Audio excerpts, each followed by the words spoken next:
4 number 5 number কি বলেছিলাম বিনা হিসেবে আল্লাহ তাআলা আপনাকে আমাকে জান্নাতের ব্যবস্থা করে দেবেন।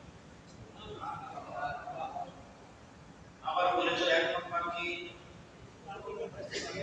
নিজের পেরেশানি থেকে আল্লাহ তাআলা মুক্তি দান করবেন। 2 নাম্বার কবরের আযাব মাফ করে দিবেন। 3 নাম্বার ডান হাতে আমল নামা দিবেন। 4 নাম্বার আর 5 নাম্বার বিনা হিসেবে জান্নাত দান করবেন। এটা হলো নামাজের পুরস্কারের অন্যতম পুরস্কার। যতগুলো পুরস্কার আল্লাহ আমাদেরকে দিবেন তার মধ্যে এই 5টা হলো অন্যতম। তো 1 নাম্বারটা হলো আল্লাহ তাআলা নিজের পেরেশানি কি করে দিবেন? দূর করে দিবেন। কেননা রিজিক দেওয়ার মালিক আল্লাহ। রিজিক দেওয়ার মালিক কে? আল্লাহ। আল্লাহ কি বলেছেন? ওয়া'মুর আহলা বিস-সালাত। তোমরা তোমাদের পরিবারকে নামাজের আদেশ করো। ওয়াসতাবির আলাইহা, এবং তোমরা নিজেরাও তাতে ইস্তিকামত থাকো, অটল থাকো। লা নাসআলুকা রিজকা, আমি আল্লাহ তোমার কাছে রিজিক চাই না। নাহনু নারযুকুক, কেননা আমি আল্লাহ তাআলাই তোমাকে রিজিক দিয়ে থাকি। বলেন সুবহানাল্লাহ। আর আজকে সূরা হুদের 6 নম্বর আয়াতে আল্লাহ বলেন ওমা মিন দাব্বাতিন ফিল আরদি ইল্লা আলা আল্লাহি রিজকুহা। এই যে জমিন আমরা দেখতেছি, জমিনের মধ্যে যত বিচরণশীল প্রাণী আছে, আমার আল্লাহ বলেন সমস্ত প্রাণীর রিজিক আমি আল্লাহ দিয়ে থাকি। সুবহানাল্লাহ। ইমাম রাজি রাহমাতুল্লাহি আলাইহি তার কিতাবের মধ্যে একটা বিস্ময়কর ঘটনা বলেছেন। ঘটনাটি হলো পয়গম্বর মুসা আলাইহিস সালাম মাদিয়ান শহর থেকে যখন মিশরের উদ্দেশ্যে রওনা হলেন, পথিমধ্যে তার বিবি প্রসব বেদনা উঠল, তার বিবির প্রসব বেদনা বেড়ে গেল, বাচ্চা হওয়ার সময় ঘুরিয়ে আসছে। এমন অবস্থায় তার আগুনের প্রয়োজন হলো। পয়গম্বর মুসা আলাইহিস সালাম তখন তিনি নবুয়ত পান নাই, তখন তিনি নবী হন নাই। তিনি আগুনের সম্বন্ধে ছোটাছুটি করতে আরম্ভ করলেন। এমন এক জায়গায় গিয়েছেন যে জায়গায় বাড়ি ঘর নাই, আগুন কোথায় পাবে সে পেরেশান হয়ে গেছে। সে আগুনের সন্ধান করতে আরম্ভ করলো, কিন্তু কোথাও সে আগুন খুঁজে পাচ্ছে না। এমন অবস্থায় আল্লাহ রাব্বুল আলামিন পয়গম্বর মুসা আলাইহিস সালাম নবুয়ত দান করলেন। কি দান করলেন? নবুয়ত দান করলেন। কি দান করলেন?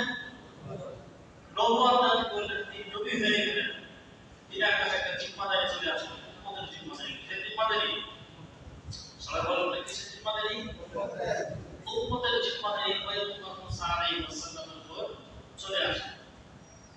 কিন্তু তার মধ্যে একটা পেরেশানি ছিল। আগুনের প্রয়োজন, কিছু আসবাবের প্রয়োজন, পানির প্রয়োজন, কিন্তু সে থেকে কিভাবে সংগ্রহ করবে?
চোখ বিচূর্ণ হয়ে গেল।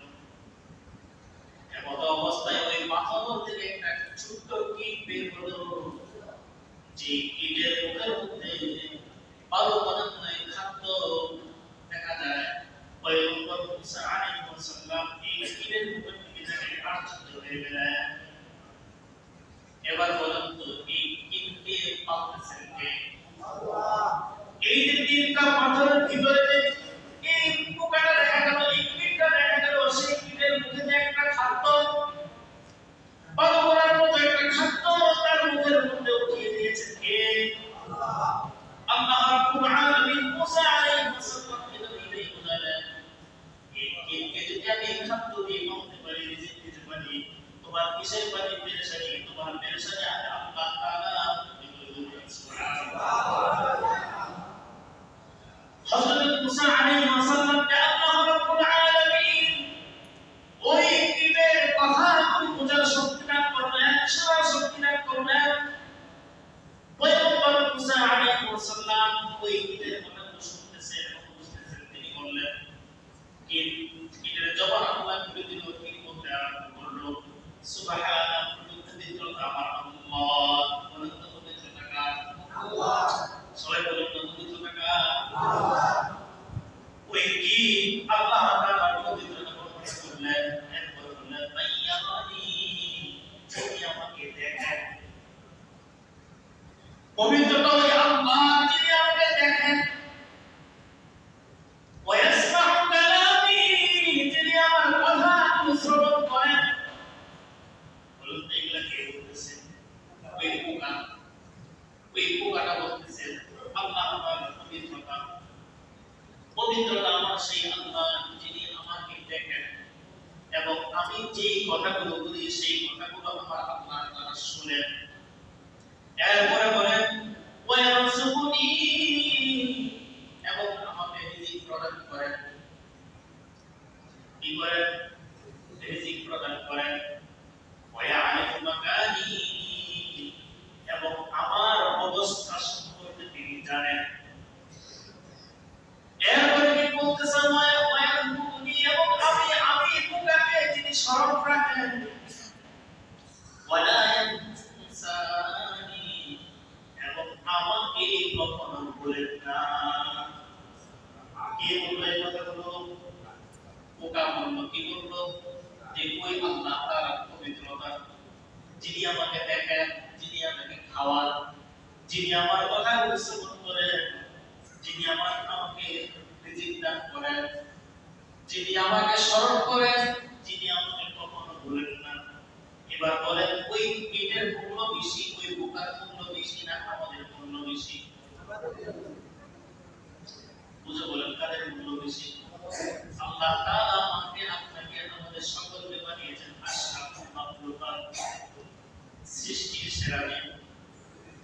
আল্লাহ তাআলা ওই পোকাকে সৃষ্টির সেরা নবী বানান নাই, ওই পোকাটাকে সৃষ্টির সেরা নবী হিসেবে ঘোষণা করেন না। একমাত্র আমাদের কি বলেছেন, তোমরা সৃষ্টির সেরা নবী।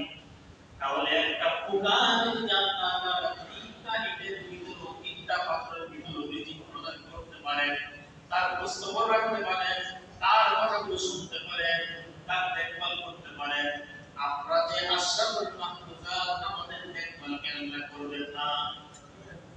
করবেন কিনা? এই বিশ্বাস দিলের মধ্যে রাখতে হবে। কি করতে হবে? বিশ্বাস দিলের মধ্যে রাখতে হবে। আর কি করতে হবে? পাঁচ ওয়াক্ত নামাজ পড়তে হবে। কয় ওয়াক্ত নামাজ? জোরে বলেন, কয় ওয়াক্ত? আল্লাহ রাব্বুল আলামিন বলেন, আকিমিস সালাহ, তোমরা নামাজ কায়েম করো।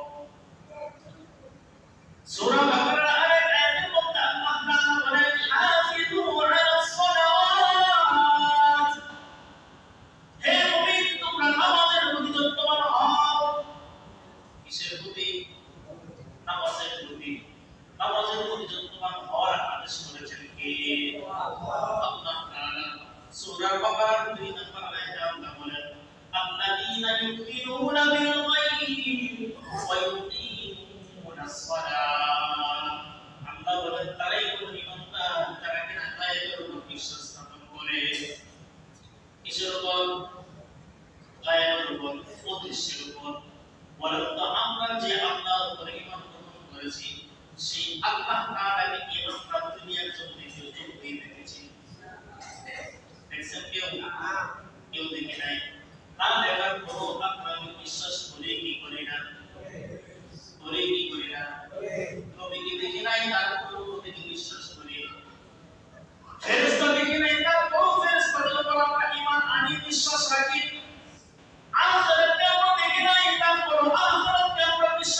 উদ্দেশ্যের উপর ঈমান আনা।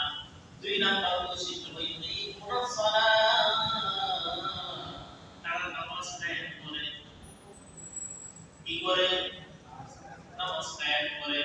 মুমিন যারা নামাজ পড়ে তারা মুমিন নয় যারা নামাজ পড়ে না। কথা বলে ঠিক না বেঠিক? নামাজ কায়েম করে ওই সমস্ত ব্যক্তিরা যারা আল্লাহর উপর ঈমান আনে, যারা নিজেদেরকে মুমিন হিসেবে দাবি করে, তারাই নামাজ কায়েম করে। আল্লাহ তাই বলেন ইকিমুস সালাত, তারা এগুলো মুমিন যারা নামাজ কায়েম করে।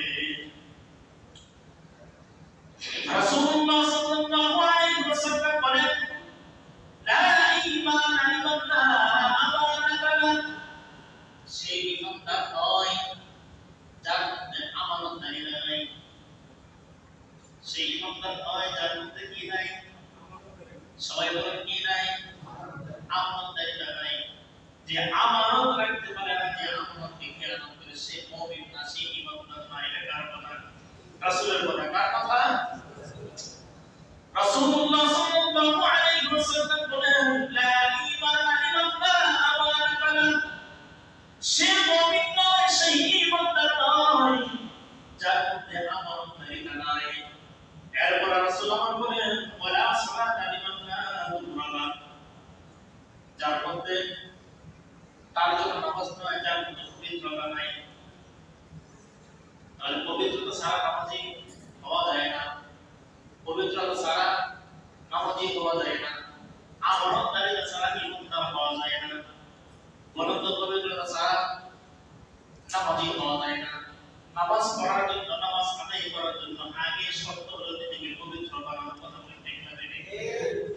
তাহলে পবিত্রতা আগে, এরপরে নামাজ। পবিত্রতা হাসিল করা ছাড়া যখন নামাজ পড়া যায় না, আমানতদারিতা ছাড়া কোনো ঈমানদার হওয়া যায় না। ঠিক আছে কথা? এরপর রাসূলুল্লাহ সাল্লাল্লাহু আলাইহি ওয়াসাল্লাম বলেন ওয়ালা দীনা লিমান লা সালাতা লাহ, যার মধ্যে নামাজ নাই তার দ্বীন নাই। নাউজুবিল্লাহ বলবেন না? যে নামাজ পড়ে না তার মধ্যে কি নাই? দ্বীন নাই, দ্বীন নাই, দ্বীন নাই। সে নিজেকে যতই দিনদার দাবি করুক না কেন, সে যদি নামাজি না হয়, আমার রাসূল বলেন সে কখনো ঈমানদার, সে কখনো ঈমানদার হতে পারবে না, তার মধ্যে কোনো দ্বীন থাকবে না। তাহলে নামাজি হলে দ্বীন থাকবে, নামাজি হলে কি থাকবে? দ্বীন থাকবে। যার মধ্যে নামাজ নেই তার মধ্যে কি নাই? যারা বলে সবাই বলেন যার মধ্যে নামাজ নাই তার মধ্যে, আবার যার মধ্যে নামাজ নাই, বুঝা যায় কথা? যার মধ্যে নামাজ নাই তার মধ্যে দ্বীন নাই। দ্বীন মানে ইসলাম। দ্বীন হচ্ছে আল্লাহ তাআলা যা আমাদের উপর নাযিল করেছেন, পয়গম্বর মুহাম্মদ সাল্লাল্লাহু আলাইহি ওয়াসাল্লামের উপর যে বিষয়গুলো নাযিল করে আমাদেরকে শিখিয়ে দিয়ে জানিয়ে দিয়ে গেছেন, সেটাই হলো দ্বীন। ইন্না দ্বীনা ইনদাল্লাহি ইসলাম, এই ইসলাম হলো প্রকৃতপক্ষে আল্লাহ তাআলার কাছে ধর্ম, এছাড়া সব পাবে না। ঠিক না বেঠিক? ইসলামই একমাত্র দ্বীন কার কাছে? আল্লাহ তাআলার কাছে। ইসলাম ছাড়া যত ধর্ম দুনিয়ার মধ্যে মানুষ বলে এগুলো ধর্মই না, এগুলো কোনো দ্বীনই না। আমার আল্লাহ বলেন একমাত্র ধর্ম হলো আমার কাছে ইসলাম। সুবহানাল্লাহ। এই ইসলাম আমরা পেয়েছি, এই ইসলামের অনুসারী আমরা হতে পেরেছি। আল্লাহ আমাদেরকে বানিয়েছেন এই ইসলামের অনুসারী। আল্লাহ তাআলা আমাদেরকে নিয়ামত হিসেবে দান করেছেন, এজন্য বলি আলহামদুলিল্লাহ। তাহলে বুঝতে পারলাম যার মধ্যে নামাজ নাই তার মধ্যে কি নাই? দ্বীন নাই। রাসূলুল্লাহ সাল্লাল্লাহু আলাইহি ওয়াসাল্লাম বলেন মাথা ছাড়া যখন শরীর হয় না, নামাজ ছাড়া দ্বীন হয় না। বলেন তো মাথা ছাড়া মানুষের মূল্য আছে? মাথা ছাড়া কি মানুষ হয়? রাসূলুল্লাহ সাল্লাল্লাহু আলাইহি ওয়াসাল্লাম বলেন ইন্নামা মাওঈদুস সালাতি মিনাদ দ্বীন কামাওঈদির রাসি মিনাল জাসাদ। যেমন মাথা ছাড়া যেমন শরীর হয় না, ঠিক তেমনি ভাবে নামাজ ছাড়া দ্বীন হয় না। এই কথাটা বলেছেন কে? বলেন পয়গম্বর মুহাম্মদুর রাসূলুল্লাহ সাল্লাল্লাহু আলাইহি ওয়াসাল্লাম। রাসূলুল্লাহ সাল্লাল্লাহু আলাইহি ওয়াসাল্লাম আরেক হাদিসে বলেন রিজকু মাকসুদুন, আমরা যে রিজিকের জন্য পেরেশানি অনুভব করি, পেরেশান হই, এই রিজিকটা হলো নির্দিষ্ট বন্টনকৃত, নির্ধারিত। পয়গম্বর মুহাম্মদুর রাসূলুল্লাহ সাল্লাল্লাহু আলাইহি ওয়াসাল্লাম বলেন, আর রিজকু মাকসুদুন, রিজিক মানুষের জন্য বন্টনকৃত, নির্ধারিত। ইয়াবুদুল আবদা, এই রিজিক মানুষকে তলব করে, অন্বেষণ করে, খোঁজাখুঁজি করে। যেমন কামায়াতুল আজারান, যেমন মৃত্যু মানুষকে পাকড়াও করে, খোঁজাখুঁজি করে। মৃত্যুর হাত থেকে যেমন মানুষ রেহাই পাইতে পারে না, মৃত্যুর কাছে মানুষকে ধরা দেওয়াই লাগে, মৃত্যুর হাত থেকে পলায়ন করার মতো কোনো সুযোগ নাই। পয়গম্বর মুহাম্মদ আরবি সাল্লাল্লাহু আলাইহি ওয়াসাল্লাম বলেন, মৃত্যুর হাত থেকে যেমন মানুষ রেহাই পাবে না, ঠিক তেমনি ভাবে ওই রিজিক, যে রিজিক মানুষের উপর বন্টনকৃত, এই রিজিক থেকেও মানুষ মুক্ত হবে না। তার মানে রিজিকটাকে তার কাছে যাবেই যাবে। সুবহানাল্লাহ বলবেন না? রিজিক মানুষকে খুঁজে খুঁজে তার কাছেই যাবে। এই জন্য দেখবেন বারবার মানুষ খেতে পারে না, আরে তো খেয়ে নেয়, কারণ তার রিজিক আছে। ঠিক না বেশি? একজনের খাওয়ার জন্য রেডি করছে, সে খেতে পারে নাই, সে অন্য জায়গায় দ্রুত যেতে হয়েছে, সে ওই জায়গায় গেছে, তার রিজিক ওখানে ছিল। আর যেই ভাবটা সে বেড়েছিল, যে খাদ্যটা গ্রহণ করার জন্য উপস্থাপন করেছে, এই রিজিক তার ছিল না, বিদায় যা রিজিক ছিল সে খেয়ে নিয়েছে। এই জন্য রিজিক এটা আল্লাহ তাআলার পক্ষ থেকে বরাদ্দ, নির্ধারিত। এটা আপনাকে আপনার আমার কাছে আসবেই আসবে। রিজিক থেকে কেউ কি মানব হতে পারবে না। তার ভাগ্যে যতটুকু নির্ধারণ করা আছে ততটুকু সে পাবেই পাবে। এটা আল্লাহর পক্ষ থেকে কি করা? নির্ধারণ করা। হ্যাঁ, তো বলতেছিলাম নামাজ যারা না করবে তাদের কি ভয়াবহতা।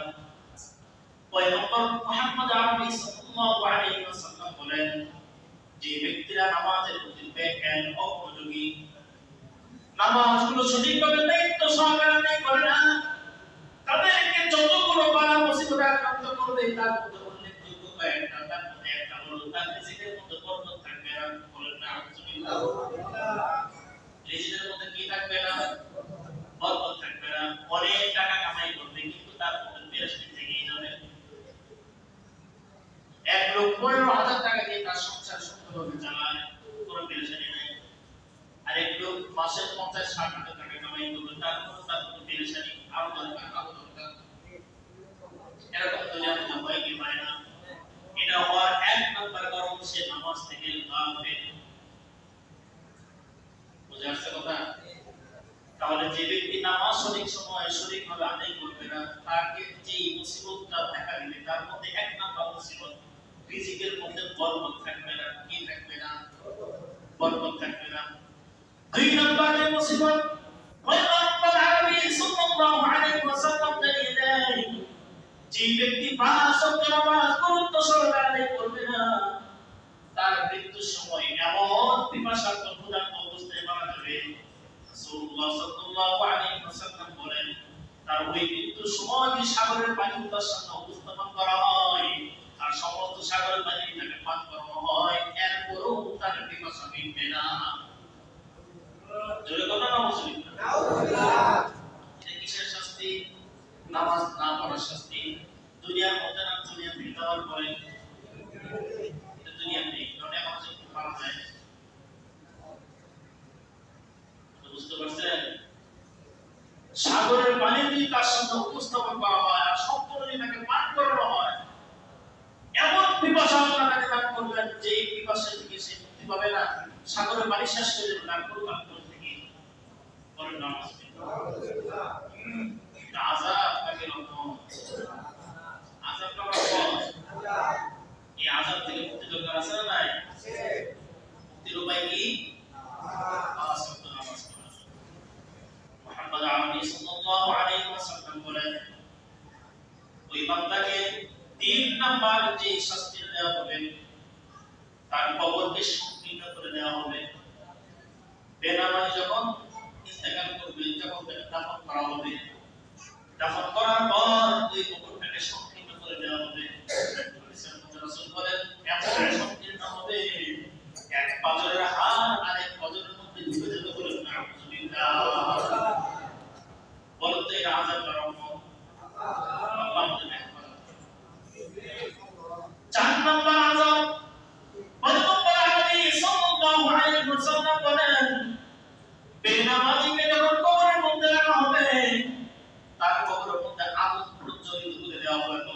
নাউযুবিল্লাহ।